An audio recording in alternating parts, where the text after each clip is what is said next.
The Federal Executive Council, as part of our deliberations, approved 4 memos in the education sector. The first one was the status of the national mass literacy, formal education, that was converted to a Ministry of Education in the life of this administration. In view of Mr. President, the chairman of the council, expansive agenda to educate over 50 million Nigerians in the next 3 years, to make them digital literate, we felt that making this a commission that had been in existence for 20, 30 years, a unit, would not serve this agenda well. So we sought the approval of the council to revert it back to a commission, which Mr. President, as the chairman of the council, graciously approved. Which this is good for our adults, because today, and for people that are also illiterate today, because the National Mass Literacy and Adult and Formal Education Commission has done a yeoman job in educating people in the rural areas. Today we have about 56 million Nigerians that are illiterate.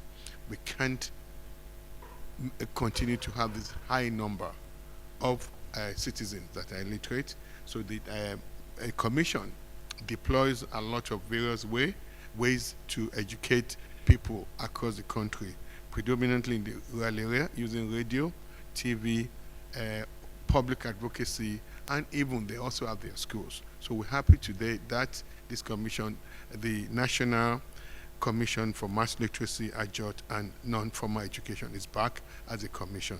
We're thankful to Mr. President for that. The second memo was just on the National Medical College Act, which we've worked with the Attorney General to make some changes so that this medical college can start in affiliation based on approval from Nigeria University Commission, can start awarding PhD. We need to remove the dichotomy of doctors who spent almost 16 years from medical school and their residency, and then doing their fellowship, becoming super specialized. But then the kind of degree we issue in Nigeria today for doctors, it's MBBS, Master Bachelor of Medicine and Bachelor of Surgery. And there's been some problem in our universities that for you to be a vice chancellor, for you to be a professor, you need to have PhD. So this set of people in the medical sector have spent more than the years that average candidates spend getting PhD.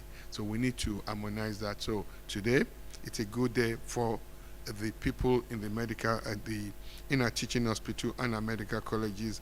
The National Medical College will now, based on, after this executive bill has been sent to the National Assembly, this medical college can start issuing PhD degrees. And of course, the third memo that was approved by council today is the placement of a moratorium, 6-year moratorium on establishment of new tertiary institutions, universities, polytechnics, and colleges of education. Today, access is not an issue again in the country.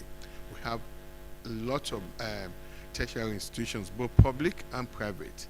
We need to help this private institution be sustainable financially. Just last year, we had 2.3 million Nigerians apply to take JAMB, and over almost 228 universities had less than 50 candidates apply. And now today, we've solved the problem of ASU. Now more people will go to public universities. What will now happen is that there will be less people going to private universities. We need to make private tertiary institutions. So we can, they've invested, these proprietors have invested a lot of money. We need to make their business sustainable as we improve quality in the in both public and private universities that are available to educate our citizens. So this is another good day for education system. We're trying to do everything to advance President Bola Ahmed Tinubu mandate, which is primarily to ensure that every single child in this country, every single citizen of this country gets the highest quality of education that is comparable to anywhere in the world, where you have bring any country as a gold standard. We're advancing the education system to meet that standard. And of course, the fourth memo was just about the keeping our children in a federal unity school, in the 118 unity schools that we have saved. We council approved the